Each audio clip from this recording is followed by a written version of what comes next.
Alors, nous arrivons à une conception un peu renouvelée de mes travaux, à savoir que nous fonctionnerions, en fin de compte, sur deux registres alternativement. Un peu clé de sol, clé de fa en musique. Il y a un temps où nous recherchons la compagnie des humains, c'est la période de la quadrature, et un temps où nous sommes plutôt dans une individualité qui veut s'entourer de machines. On pense à l'homme moderne aujourd'hui avec son ordinateur, son téléphone, etc., etc., la voiture. Et ça permet de mettre en perspective l'émergence de l'astrologie, puisque c'est comme l'astrologie qui met en place un tel système, un tel agencement. Et on peut dire que l'astrologie vise justement à une sorte de modus vivendi,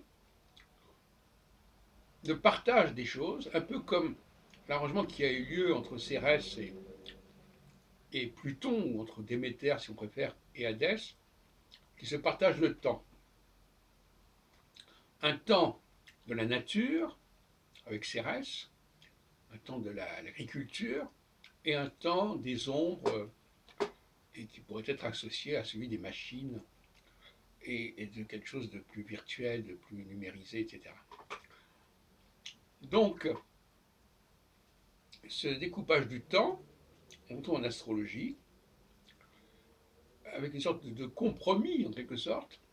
Il ne s'agit pas de mettre fin totalement au domaine de la technique, de la technologie, même quand elle est le fait des hommes, mais il faut alterner avec un autre temps qui est celui de l'humain. Je pense toujours au film Avatar, où on voyait s'opposer ces deux catégories.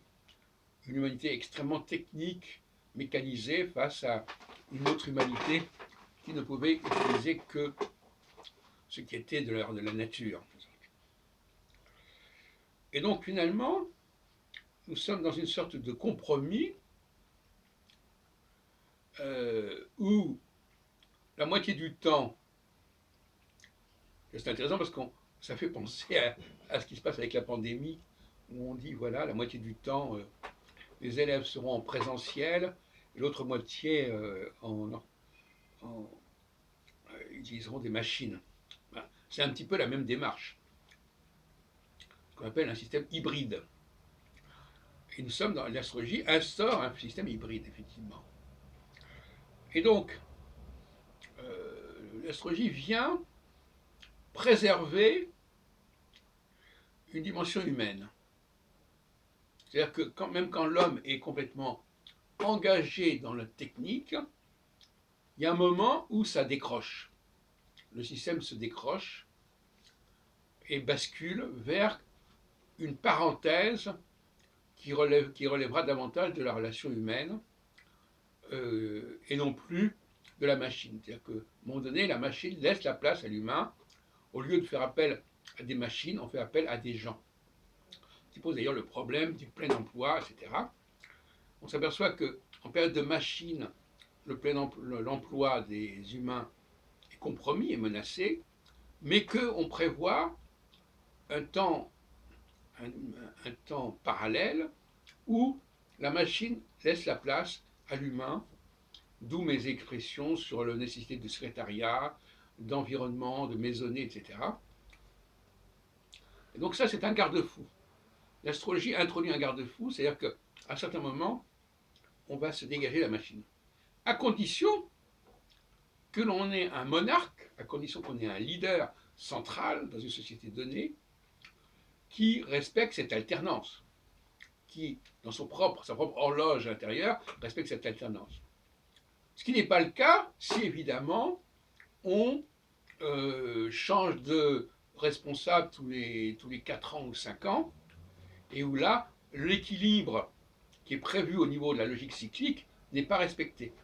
D'où l'importance de la monarchie, c'est-à-dire de quelque chose qui se perpétue sur le très long terme, de façon à laisser la continuité cyclique se produire et se déployer correctement. Actuellement, nous voyons justement ce problème se poser avec la présidence américaine. Je ne connais pas le thème de Biden, mais enfin, il n'est certainement pas synchrone avec celui de Trump au niveau de l'ascendant. Et bon, donc, oui, donc il y a une critique radicale de ce mode d'élection. Hein, il faut se mettre d'accord au départ sur un point de départ. Voilà, telle personne arrive au pouvoir et on sait qu'elle est programmée de cette façon et qu'elle le fera, et cette programmation va se déployer sur 10 ans, 20 ans, 30 ans, 40 ans. Selon un cycle de 3 ans dans un sens, 3 ans dans l'autre, comme je viens d'expliquer tout à l'heure. Voilà donc la mise au point que je voulais faire, à savoir que, contrairement à ce que j'ai pu dire, il ne s'agit pas de passer d'une théologie à une autre, d'un ordre des mondes à un autre, mais de faire alterner, de laisser la place à une dimension humaine face à la dimension mécanique. Et donc là, les choses apparaissent beaucoup plus nettement.